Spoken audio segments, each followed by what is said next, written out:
삼성전자 주주 여러분 반갑습니다. 오늘 영상은 더 특별한 영상으로 찾아왔는데요. 삼성전자를 단순히 하루 주가로 보지 않고 조금 더 크게 보려고 합니다. 삼성전자라는 회사를 볼 때 우리는 보통 이런 것부터 봅니다. 오늘 올랐나? 오늘 빠졌나? 외국인이 샀나? 기관이 팔았나? HBM 뉴스가 나왔나? 엔비디아 이야기가 있나? 물론 다 중요하죠. 그런데 가끔은 이런 생각도 해봐야 합니다. 삼성전자는 도대체 어떤 마음으로 여기까지 온 회사일까? 왜 이 회사는 위기 때마다 무너지는 대신 오히려 더 큰 선택을 해왔을까? 왜 사람들은 삼성전자가 흔들릴 때마다 불안해하면서도 마음 한쪽에서는 또 이런 기대를 버리지 못할까? 그래도 삼성전자는 다시 해내지 않을까? 오늘 이야기는 여기서 시작해보려고 합니다. 삼성전자는 처음부터 편한 길을 걸어온 회사가 아닙니다. 오히려 늘 어려운 길 앞에서 선택을 해야 했고, 남들이 무리라고 할 때 투자해야 했고, 시장이 의심할 때 스스로를 증명해야 했던 회사입니다. 이건희 회장 시대의 삼성은 바꿔야 산다는 마음으로 세계 시장에 나갔고요. 이재용 회장 시대의 삼성은 AI 반도체, HBM4, 파운드리, 데이터 센터라는 새로운 전쟁터 앞에 서 있습니다. 시대는 달라졌지만 삼성전자 안에 흐르는 질문은 비슷합니다. 남들이 안 된다고 할 때 우리는 무엇을 선택할 것인가? 이게 삼성전자를 이해하는 가장 중요한 문장일 수 있습니다. 이건희 회장 시대를 떠올리면 많은 분들이 먼저 생각하는 말이 있죠. 마누라와 자식 빼고 다 바꿔라. 이 말이 유명해진 이유는 단순히 강한 표현이라서가 아닙니다. 그만큼 삼성 안에 있던 위기의식이 컸다는 뜻입니다. 삼성은 한국에서는 이미 큰 회사였지만 세계 시장에서는 아직 완전히 인정받는 브랜드가 아니었습니다. 국내에서는 강했지만 글로벌 시장에서는 더 높은 품질, 더 강한 브랜드, 더 냉정한 고객 평가를 받아야 했습니다. 그때 이건희 회장이 본 건 지금 잘 되고 있느냐가 아니었습니다. 앞으로도 이 방식으로 살아남을 수 있느냐였죠. 이게 정말 중요한 부분입니다. 삼성전자의 마인드는 지금 괜찮으니까 됐다가 아니었습니다. 오히려 지금 괜찮아 보여도 미래에 밀릴 수 있다. 이걸 먼저 본 회사였어요. 그래서 바꾸라고 한 겁니다. 품질을 바꾸고, 생각을 바꾸고, 일하는 방식을 바꾸고, 세계 시장을 보는 눈을 바꾸라고 한 거죠. 삼성전자가 강했던 이유는 잘 될 때 자만하지 않았기 때문입니다. 진짜 무서운 회사는 위기 때만 바뀌는 회사가 아니라 잘 나갈 때도 스스로 위기를 느끼는 회사입니다. 삼성전자는 그걸 해온 회사였던 겁니다. 반도체도 마찬가지였습니다. 반도체는 처음부터 쉬운 사업이 아니었어요. 돈이 엄청나게 들어갑니다. 공장 하나 짓는데도 큰 돈이 들어가고, 장비도 비싸고, 기술 변화도 빠르고, 한번 잘못 투자하면 몇 년 동안 부담이 됩니다. 그런데 삼성은 이 길을 선택했습니다. 왜냐하면 미래 산업의 중심이 결국 반도체로 갈 거라고 본 거죠. 그때 많은 사람들이 쉽게 이해하지 못했을 수 있습니다. 왜 이렇게 돈을 많이 쓰지? 지금 당장 이익이 확실한 것도 아닌데 왜 계속 투자하지? 외국 기업들이 이미 앞서 있는데 따라갈 수 있나? 그런데 삼성전자는 멈추지 않았습니다. 반도체는 한두 번 잘해서 되는 사업이 아니거든요. 오래 버텨야 합니다. 불황이 와도 버텨야 하고, 가격이 빠져도 버텨야 하고, 경쟁사가 흔들어도 버텨야 하고, 다음 세대 기술이 나올 때마다 다시 투자해야 합니다. 이게 초격차의 진짜 의미입니다. 초격차는 그냥 남보다 기술이 좋다, 이 말로 끝나는 게 아닙니다. 남들이 버티기 어려운 시간에 버티고, 남들이 무서워서 못하는 투자를 하고, 남들이 뒤돌아볼 때 다음 공장을 준비하는 힘입니다. 삼성전자는 그 힘으로 여기까지 왔습니다. 이건희 회장 시대의 삼성전자가 품질과 초격차를 말했다면 지금 이재용 회장 시대의 삼성전자는 완전히 다른 전쟁터 앞에 서 있습니다. AI 반도체입니다. 예전에는 반도체 사이클을 볼 때 D램 가격이 언제 올라오느냐, 낸드 재고가 언제 줄어드느냐, 서버 수요가 언제 살아나느냐를 많이 봤습니다. 그런데 지금은 질문이 달라졌습니다. AI 데이터 센터가 얼마나 커지느냐, 엔비디아 GPU가 얼마나 더 팔리느냐, 그 GPU 옆에 어떤 HBM이 들어가느냐, 서버 안에 어떤 D램과 SSD가 들어가느냐, 누가 이 거대한 AI 인프라의 핵심 공급망에 들어가느냐, 이 질문이 삼성전자 앞에 놓여 있습니다. 그리고 솔직히 말하면 삼성전자 주주분들 입장에서는 답답한 시간이 있었습니다. 메모리는 삼성전자가 제일 잘하는 줄 알았는데 AI 메모리 이야기가 나오면 SK하이닉스가 먼저 나왔잖아요. HBM 이야기가 나올 때마다 삼성전자는 계속 확인받는 입장이었습니다. 이게 마음 아픈 지점이었죠. 그런데 저는 여기서 중요한 걸 봐야 한다고 생각합니다. 삼성전자는 지금 끝난 회사가 아닙니다. 오히려 다시 한번 큰 전환점 앞에 서 있는 회사입니다. 과거에는 품질로 바뀌었고, 메모리로 바뀌었고, 스마트폰으로 바뀌었고, 이제는 AI 반도체와 HBM4로 다시 바뀌어야 하는 순간이 온 겁니다. 삼성전자가 위기 때마다 강해졌다면 지금 이 구간도 그 연장 연장선에서 봐야 합니다. 여기서 HBM4가 왜 중요하냐면요. HBM4는 단순히 새로운 메모리 제품 하나가 아닙니다. 삼성전자가 다시 AI 반도체판에서 우리는 아직 중심에 있다, 이걸 보여줄 수 있는 카드입니다. HBM에서 삼성전자가 늦었다는 말은 많았습니다. 맞습니다. 그 구간은 분명히 아쉬웠습니다. 그런데 늦었다는 것과 끝났다는 건 다릅니다. 삼성전자는 HBM4와 그 다음 세대에서 다시 시장의 눈을 바꿀 수 있습니다. 왜냐하면 삼성전자는 HBM만 가진 회사가 아니기 때문입니다. D램이 있고, 낸드가 있고, SSD가 있고, 서버 메모리가 있고, 파운드리가 있고, 패키징이 있습니다. AI 데이터 센터는 GPU 하나로 돌아가지 않습니다. GPU 옆에는 HBM이 필요하고, 서버 안에는 D램이 필요하고, 데이터를 저장하려면 SSD와 낸드가 필요하고, 고성능 칩을 묶으려면 패키징이 필요하고, 더 멀리 보면 파운드리까지 연결됩니다. 삼성전자는 이 전체 그림 안에 여러 입구를 가진 회사입니다. 그래서 저는 삼성전자를 HBM 하나만 보고 늦었다, 끝났다 이렇게 판단하는 건 너무 좁은 시선이라고 봅니다. 삼성전자는 AI 반도체 시대에 다시 전체 체급으로 평가받아야 하는 회사입니다. 이재용 회장 시대에 삼성전자가 맞이한 숙제는 예전보다 훨씬 복잡합니다. 예전에는 좋은 제품을 만들고 공장을 크게 짓고 원가 경쟁력을 갖추면 메모리 시장에서 강해질 수 있었습니다. 지금은 그것만으로 부족합니다. 고객사가 더 까다로워졌습니다. 엔비디아 같은 고객사는 성능만 보는 게 아니라 전력 효율, 발열, 수율, 납기, 양산 안정성까지 봅니다. 그리고 AI 데이터 센터 기업들은 단순히 좋은 부품 하나를 원하는 게 아닙니다. 오랫동안 같이 갈 수 있는 파트너를 원합니다. 이게 지금 삼성전자에게 주어진 시험입니다. 그런데 삼성전자가 강한 이유도 바로 여기 있습니다. 삼성전자는 한 번의 유행으로 커진 회사가 아닙니다. 수십 년 동안 공장을 짓고 기술을 쌓고 불황을 버티고 고객사를 상대하고 다시 다음 세대를 준비해온 회사입니다. 이건 하루아침에 만들어지는 힘이 아니에요. 주식시장은 가끔 너무 빠르게 실망하고 너무 빠르게 환호합니다. 그런데 기업의 진짜 힘은 그렇게 하루 만에 생기지도 않고 하루 만에 사라지지도 않습니다. 삼성전자의 힘은 오래 버틴 시간에서 나왔습니다. 이건희 회장 시대의 품질 경영도 그랬고 메모리 초격차도 그랬고 이제 이재용 회장 시대의 AI 반도체도 결국 같은 질문으로 이어집니다. 삼성전자는 또 한 번 해낼 수 있나? 여기서 투자자들이 가슴 뜨거워지는 이유가 있습니다. 삼성전자는 단순히 돈을 잘 벌었던 회사가 아닙니다. 한국 산업의 방향을 바꿨던 회사입니다. 반도체를 키우면서 한국 수출의 중심을 바꿨고 스마트폰으로 세계 시장에서 한국 브랜드의 위치를 바꿨고 메모리로 글로벌 IT 산업의 핵심 공급자가 됐습니다. 삼성전자가 흔들리면 많은 투자자들이 불안해하는 이유도 여기에 있습니다. 삼성전자는 그냥 내 계좌 속 한 종목이 아니라 한국 증시의 심장처럼 느껴지는 회사이기 때문입니다. 삼성전자가 다시 살아나면 단순히 한 종목이 오르는 느낌이 아닙니다. 한국 반도체가 다시 살아나는 느낌이고 코스피 대형주에 다시 힘이 들어오는 느낌이고 한국 산업 전체가 다시 전면에 서는 느낌입니다. 그래서 삼성전자 주주들은 쉽게 포기하지 못합니다. 그동안 답답했고 실망도 했고 HBM에서 늦었다는 말에 마음도 상했지만 그래도 마음 한쪽에는 이런 기대가 남아있는 거죠. 삼성전자가 정말 다시 한번 보여주면 어떡하지? 저는 이 감정이 아주 중요하다고 봅니다. 주식은 숫자로 움직이지만 큰 기업은 결국 서사로 기억됩니다. 그리고 삼성전자에는 그 서사가 있습니다. 물론 여기서 무조건 찬양만 하면 안 됩니다. 삼성전자도 넘어야 할 산이 많습니다. HBM4가 고객사 신뢰로 이어져야 하고 수율이 안정돼야 하고 양산 물량이 나와야 하고 메모리 가격 흐름이 실적으로 연결돼야 하고 파운드리에서는 고객사 신뢰를 더 쌓아야 합니다. 그런데 이걸 너무 부정적으로만 볼 필요도 없습니다. 삼성전자는 늘 이런 식으로 평가받아 왔습니다. 처음에는 의심받고 그 다음엔 증명하고 그 다음엔 시장의 기준이 됐습니다. 품질도 그랬고 메모리도 그랬고 스마트폰도 그랬습니다. 지금 HBM4와 AI 반도체도 결국 같은 흐름으로 갈 수 있는지 보는 겁니다. 삼성전자가 저평가됐다는 말은 그냥 이름값 있으니까 믿자는 말이 아닙니다. 시장이 한동안 삼성전자를 너무 좁게 봤다는 뜻입니다. HBM에서 늦었다는 이유 하나로 삼성전자의 전체 체급을 너무 낮게 본 겁니다. 그런데 이제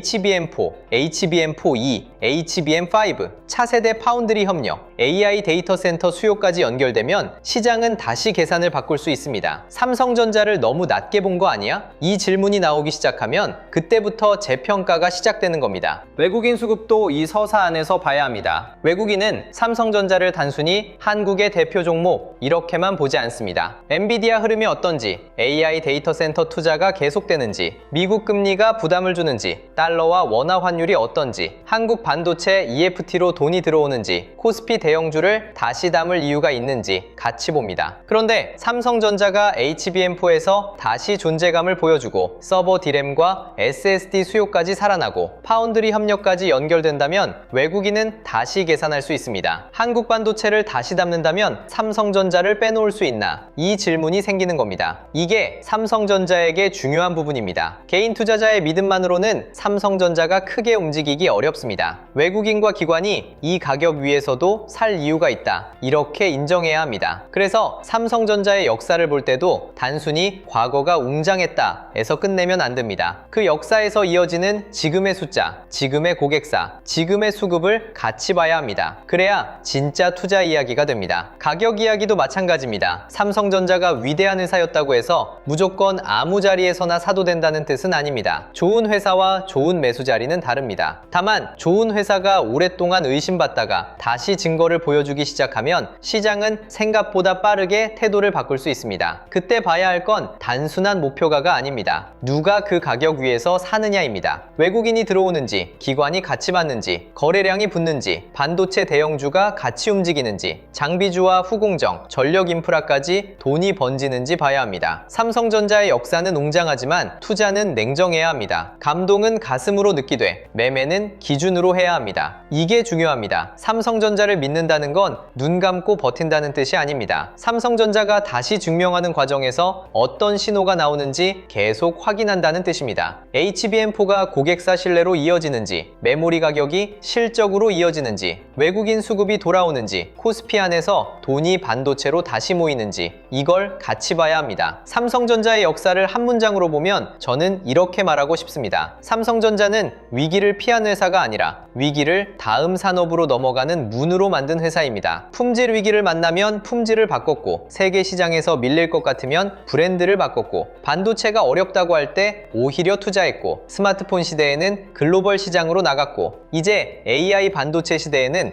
HBM4와 파운드리 앞에 서 있습니다. 이건희 회장의 삼성은 바꿔야 산다는 말로 시작했습니다. 이재용 회장의 삼성은 AI 시대에도 다시 선택받아야 산다는 질문 앞에 서 있습니다. 표현은 다르지만 안에 흐르는 마음은 비슷합니다. 남들이 괜찮다고 할 때도 스스로를 의심하고, 남들이 안 된다고 할 때도 미래에 투자하고, 위기 앞에서 멈추는 게 아니라 더 큰 판으로 넘어가는 회사, 이게 삼성전자라는 기업의 마인드입니다. 그래서 삼성전자 주주들이 이 회사를 쉽게 놓지 못하는 겁니다. 그냥 익숙한 이름이라서가 아닙니다. 이 회사가 걸어온 시간이 있고, 이 회사가 바꿔온 산업이 있고, 이 회사가 다시 보여줄 수 있다는 기대가 있기 때문입니다. 그리고 이런 흐름을 투자로 연결하려면 삼성전자 하나만 보고 있으면 부족합니다. 삼성전자가 다시 강해지는 장에서는 돈이 한 종목에만 머물지 않습니다. 반도체 대형주로 가고, 장비주로 번지고, 후공정과 패키징으로 이동하고, AI 데이터 센터 때문에 전력 인프라까지 이어질 수 있습니다. 삼성전자에서 시작된 기대가 SK하이닉스 같은 반도체 대형주로 이어지는지, 한미반도체나 HPSP 같은 장비주로 번지는지, 리노공업, ISC 같은 후공정 쪽으로 움직이는지, HD 현대일렉트릭, LS 일렉트릭 같은 전력 인프라까지 확산되는지 봐야 합니다. 이게 진짜 돈의 이동 경로입니다. 삼성전자의 역사를 감동으로만 보면 좋은 이야기로 끝납니다. 그런데 그 역사가 지금 돈의 흐름과 연결되면 투자 기준이 됩니다. 그래서 이번에 함께 정리한 자료도 단순히 종목을 찍어주는 자료가 아닙니다. 삼성전자 이후, 그리고 AI 반도체 시대 이후 돈의 길목을 보는 자료입니다. 이번에 함께 정리한 자료 제목은 코스피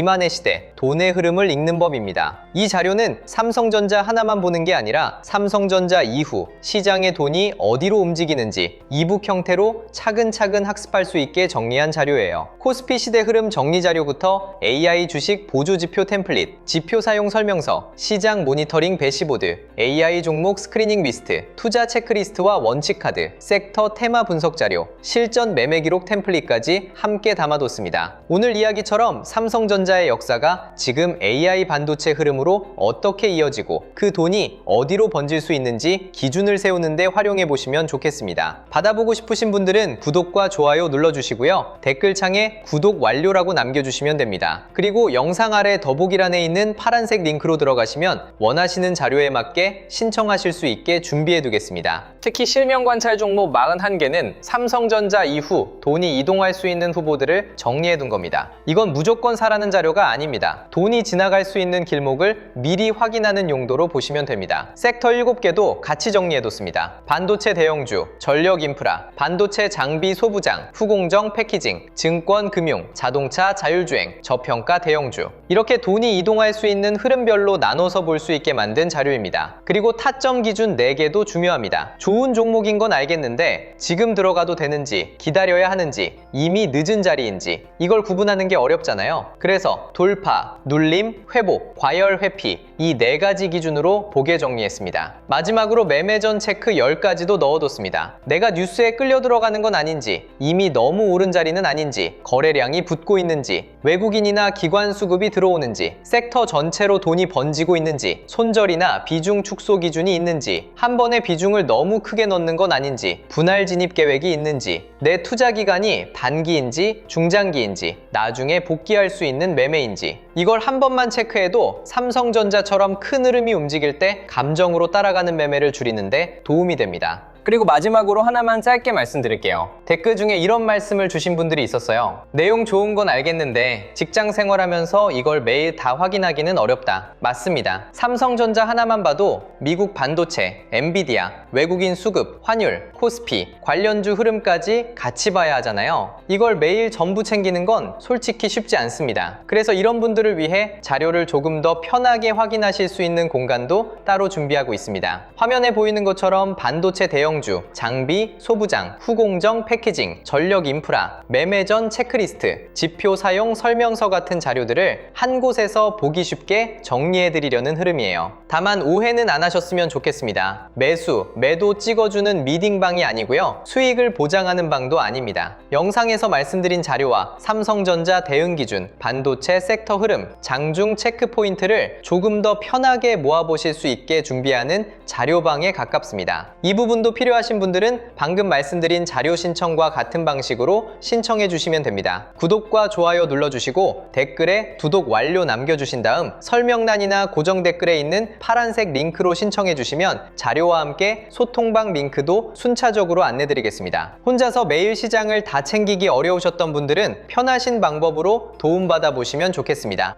오늘 이야기를 마지막으로 묶어보면요. 삼성전자는 편한 길을 걸어온 회사가 아닙니다. 이건희 회장 시대에는 품질과 초격차로 세계 시장을 향해 나아갔고, 이재용 회장 시대에는 AI 반도체, HBM4, 파운드리라는 새로운 전쟁터 앞에 서 있습니다. 시대는 바뀌었지만 삼성전자가 던지는 질문은 같습니다. 우리는 위기 앞에서 멈출 것인가? 아니면 더 큰 미래에 투자할 것인가? 삼성전자는 그동안 위기를 피한 게 아니라 위기를 넘어서며 커진 회사였습니다. 그래서 지금도 봐야 합니다. HBM4에서 다시 선택받을 수 있는지, AI 메모리 시장에서 존재감을 키울 수 있는지, 파운드리와 패키징까지 연결할 수 있는지, 외국인과 기관이 이 변화를 인정하는지 봐야 합니다. 삼성전자의 역사는 끝난 이야기가 아닙니다. 지금도 이어지고 있는 이야기입니다. 그리고 그 다음 장은 AI 반도체와 HBM4에서 쓰일 가능성이 큽니다. 오늘 영상은 여기서 마치고요. 다음 영상에서는 삼성전자가 AI 반도체 시대에서 다시 중심을 잡기 위해 HBM4, 파운드리, 외국인 수급에서 어떤 신호를 보여줘야 하는지 더 자세하게 짚어드리겠습니다. 끝까지 시청해주셔서 감사합니다.